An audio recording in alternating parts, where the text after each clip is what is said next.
We traveled halfway around the planet for a rare invitation into a world that rarely welcomes company. A world of secret missions, steely focus, and the art of staying unseen. We go inside U.S. Special Forces training on a night mission. Small teams hunting a high-value target. With the quiet professionalism of those who serve in the shadows, they rehearse how to move, strike, and vanish before anyone can react. In these war games, they prepare alongside allies for a conflict no one wants, but one they must be ready to fight. A showdown in the Pacific, where the balance of power and the cost of miscalculation could shape the century. Assault Force Alpha is engaging. We also see how U.S. Special Forces bring to the fight special capabilities and reach. Aboard the Ghostrider, the flying gunship that protects elite teams below, we witness a night mission. We can clear the way for them as they go and look out for anything that might be in their way. The United States is the only country with this plane, the AC-130 gunship. But at the highest levels of the U.S. military, fear that America may be falling behind in building the military of the future. We're invited to the Special Forces Drone Training School, where they prepare for the new era of drone warfare. Is there increasing urgency? It is fair to say that we are ramping up, yes. That urgency now etched into every drill, every mission rehearsal. Because if conflict comes, these are the first boots you won't see and the last signal you won't hear.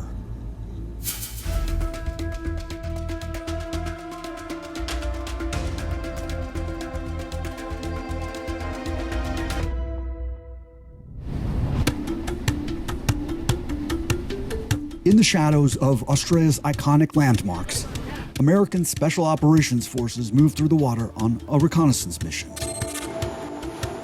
In 48 hours, their teams will slip past these very landmarks in a simulated raid, a rehearsal for a conflict that no longer seems hypothetical. This is a rare look inside an international war game. Push for breakout. A joint military exercise where the stakes are modeled on the very real possibility of conflict in the Pacific. The target, Cockatoo Island, once a shipyard, now a tourist destination, and soon a temporary battlefield. You come through the cliff and go into the church, you get the bad guy.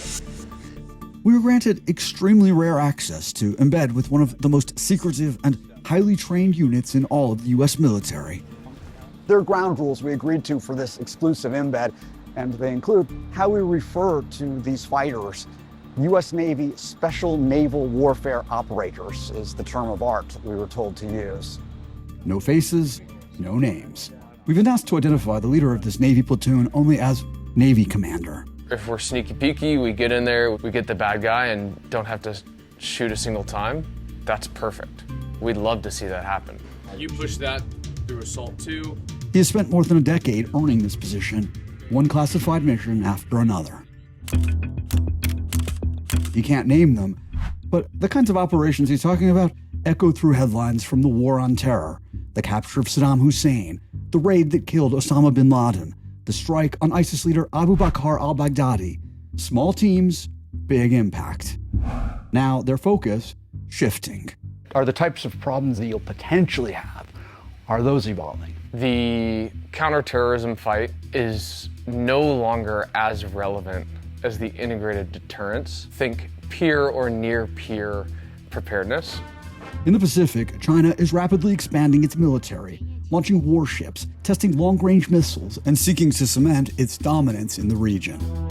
But there's one challenge they'd be hard-pressed to duplicate: the skill, speed, and stealth of U.S. Special Operations Forces. And special operations people are the asset. In a crisis, Special Forces, they'll play a very immediate role. There's no doubt that in a crisis, we will be called on to protect U.S. interests. In this war game we've come to report on, they're not operating alone, but as one unit in a vast, complex exercise. NAI-2. This is Talisman Sabre, the largest crisis response drill ever staged between the U.S., Australia, and 17 other nations. more than 35,000 troops moving across air, sea, land, and cyberspace. Earlier in the exercise, we did a decent amount of combat diving, as well as what we call over-the-beach operations, which really is how we move from the water to the land. This time we're going to use boats to get from place A to place B. And then once we're on the land, we have a very dynamic target where ultimately the plan is to try to capture a high-value individual. The country they're training with can't be named, a diplomatically sensitive alliance. So it's going to be a challenge to us and to our teammates as we work through being able to integrate despite our differences in tactics or language. We come in, these guys move up. So laser through the door. Move into a crosspan. The U.S. team takes the lead, laying out a plan to infiltrate, clear, and capture a high-value target somewhere inside the island's multi-level maze. When this group goes here, this group is going to go there, almost like following a script. Shared awareness. On the ground, we meet the second Special Forces leader on this mission, a captain who we'll refer to only as the Marine Commander. It's a rehearsal of concepts. Valuable, fairly simple way to ensure common understanding across all players. I'm glad you get to observe that because that sets the foundation for a successful execution about 24 hours from now. Basically just clear back out. Speaking generally about tactics, methods, how big of a difference is there between partners? There's some specifics that are different between U.S. and international units. However, the high caliber individuals from a variety of places can come together, essentially decide a common way to operate, and then operate successfully. We may do things a little different, but at the end of the day, we're all kind of bred from the same stock mentally. What stock is that? You know, rough and tough, able to do the hard things that maybe other forces don't want to do. It's mission night.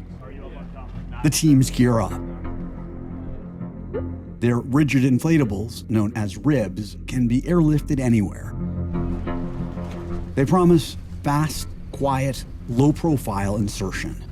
Yep. American forces on one boat, the partner countries on another. When we get there, we'll wait for all of them to hop off first. We laid the groundwork for our ability to conduct potentially high-risk actions safely and efficiently together. In any fight with, let's say, China, for example, special operators would hunt the people who make the war work. The fixers, the financiers, the hackers, and the commanders. They'd slip in quietly and capture the high-value targets. That, it turns out, is the mission we're now embarked on. The most critical component, arriving unnoticed. They expect the enemy to be as well armed as they are. We just landed on the island. There haven't been any shots fired yet, but they're making their way towards the target. When you actually step onto the island, what's the feeling that you have?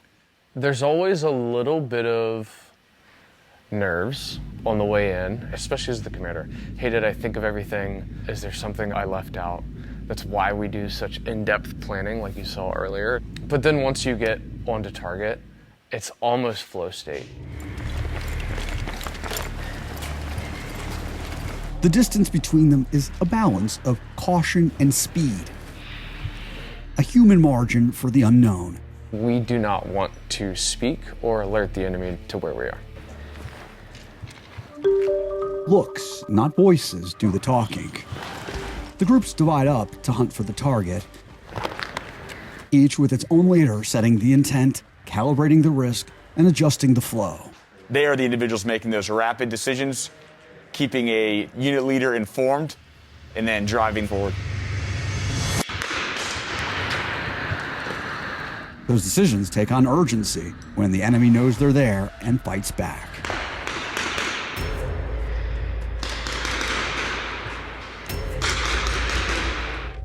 But the high-value target is not where they expected.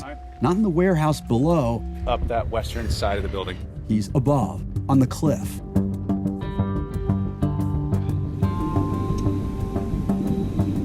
We see him moments after he's captured. We're gonna deconsolidate here and then push for breakout. But the mission is not over yet. Exfiltration is carefully choreographed. The target secured, the team disappears back into the darkness. In Sydney Harbor, civilians, unaware that some of the world's most elite operators are silently celebrating. The mission, a success. The target captured alive, no casualties on their side. We got stretched in pretty fast. I thought this clearance went a lot better than I anticipated. It's training, except one critical mission in the drill. The newest threats a team like this will almost certainly face: drones that detect and kill. You're facing challenges that decades of people in your job didn't have to face. Yes, it's a new evolution, and the first time in my career where I've seen such a drastic shift in the way that we fight. Getting ready, an urgent challenge. And I want to find out how Special Forces must evolve, technologically and strategically, to meet it.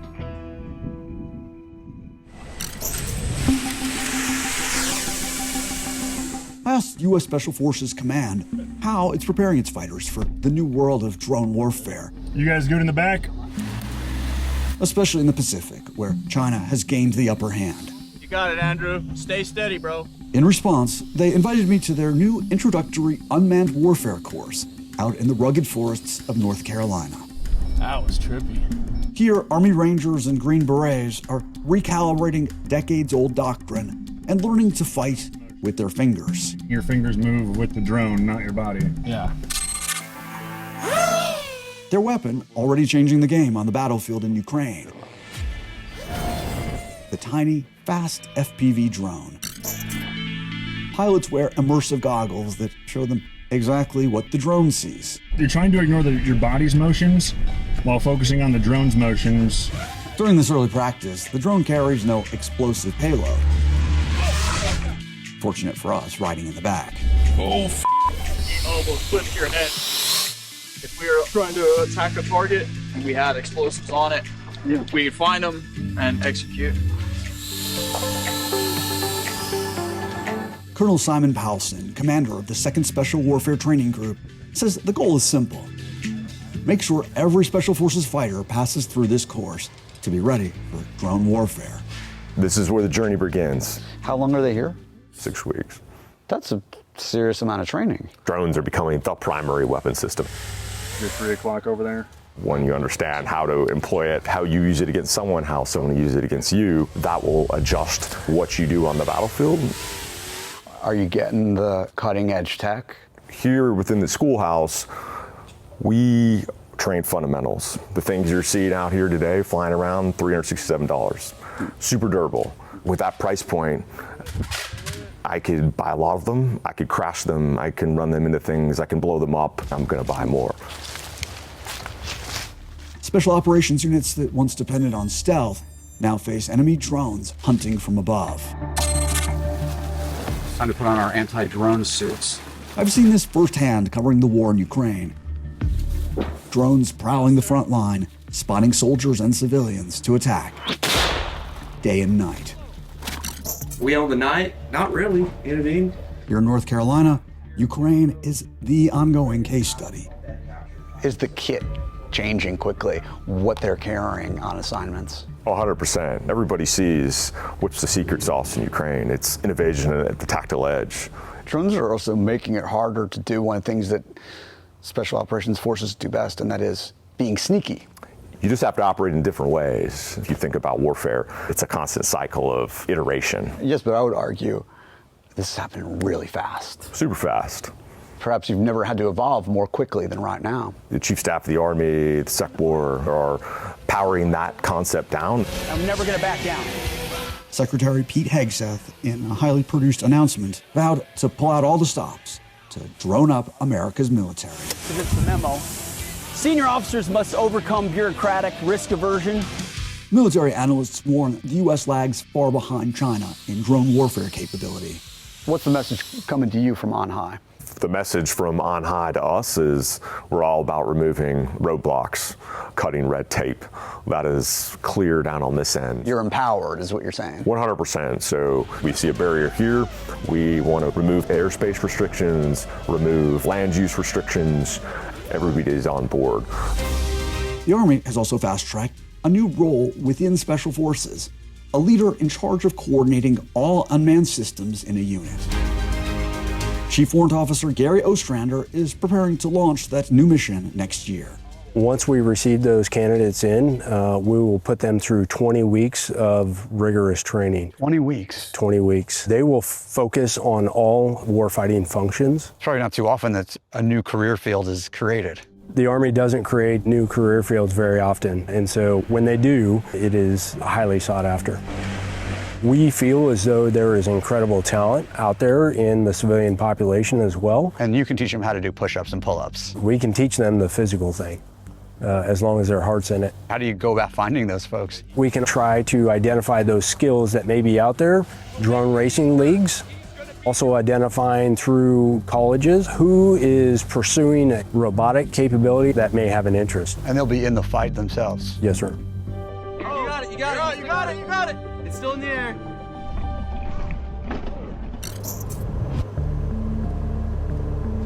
In a war in the Pacific, for Green Berets, SEALs, or Delta operators on the move, this would be their guardian above, the AC-130J Ghostrider. Assault Force Alpha is engaging. After night falls, its advanced thermal cameras track every movement on the ground. Circling a mile above, the crew of 8 works as one, I think I found him. feeding intelligence to special operators below. The U.S. Air Force declassified this footage from the video feed from the simulated mission they allowed us to witness firsthand in a rare embed. I'm here to keep them safe. Gun ready. I saw how, over the course of 12 hours in the air. We took off from Royal Australian Air Force Base Richmond in Sydney, flying more than 1,000 miles north, then circling for hours above a small island off the coast as Special Forces carried out their strike. Most of our missions, as you'll see tonight when you fly, are pretty far away, which is representative of what we think anything in the Indo-Pacific region could look like in the future. This U.S. Air Force captain leads a team of more than 70 deployed to Australia for Talisman Sabre. You're 8,000 miles away from home. Why did you have to come all the way over here to do this type of practice? It provides a more realistic view on what future conflict may look like with the tyranny of distance. Home for the 27th Special Operations Wing is Cannon Air Force Base on the eastern plains of New Mexico. We can almost act as a command and control node in the air. But it can do more than that. Just last year, during a drill off the coast of the Philippines, it destroyed a mock fishing boat. A deliberate reference to the kind of vessels China has used to harass and swarm ships in disputed waters. The message from the U.S. was hard to miss. America is training for the gray zone tactics Beijing is already using. Right now, the crew's getting ready to board the AC-130. I've been on many C-130s before, but never an AC-130. It's got massive firepower for providing air support to U.S. Special Forces and their missions on the ground. Right away, we see the 30mm cannon, a hulking piece of hardware. It's guided by a console where every squeeze of the trigger is deliberate, controlled. And toward the rear sits the 105mm howitzer, a full-size artillery gun. The Ghostrider slips through the night, guided by an array of sensors that can cut through the dark. 100 meters right now. The combat systems officer steers the aircraft's eyes as it moves through the blackness, unseen. Bravo, this is Echo 1. Our role is to provide them a bird's eye view of what's going on in their tactical environment and increase their situational awareness with what's going on the ground and prevent them from being intercepted by any threat. You're able to identify the enemy that they may not be able to see themselves. We can fly around to get a better angle to see what they can't see on the ground. These guys were pretty hidden in the trees. You make it sound so nice and gentle, but I saw your finger on the trigger there. Everything we do has a purpose. The main focus is to prevent threats from getting to the ground party in the first place. Looks like they are out of building 2-5, joining up with the guys from 2-3. On this mission, they locate a hidden target, It's on the western side of Charlie 10. use a laser to paint or mark it for the guns, Gun ready. and then simulate the 105mm round that would take it out. Boom. Check. The mission commander tells me a Ghostrider, unlike fast jets that come and go, can orbit a target for hours. How many times did we go around in that circle? Probably a couple hundred tonight, yeah. Really? Yeah. How much do they rely on this type of air support? I like to say that we're their best friend. Our number one mission is take care of the guys on the ground, make sure they all get to go home to their families at the end of the night. Stop pushing north up the Jose. Here, air support is their lifeline, guiding helicopters in, watching the landing zone, and covering the teams till everyone is safely out. They are off the deck. The Ghostrider times it perfectly, keeping exposure to a minimum. So that they're spending as little time out in the open as possible. All right, cool. Okay. After escorting the helicopters back to the mainland, we still have a 3-hour ride back to Sydney. Below us, the country has settled into night. Over the outskirts of Sydney, street grids come into focus, the city rising to meet us. Go pilot. From up here, nothing hints at the pressures waiting beyond the horizon. The warnings at sea, the competition in the skies, 30, 20, 10. the questions about what comes next. In a region where power is measured in shadows and signals, presence still matters.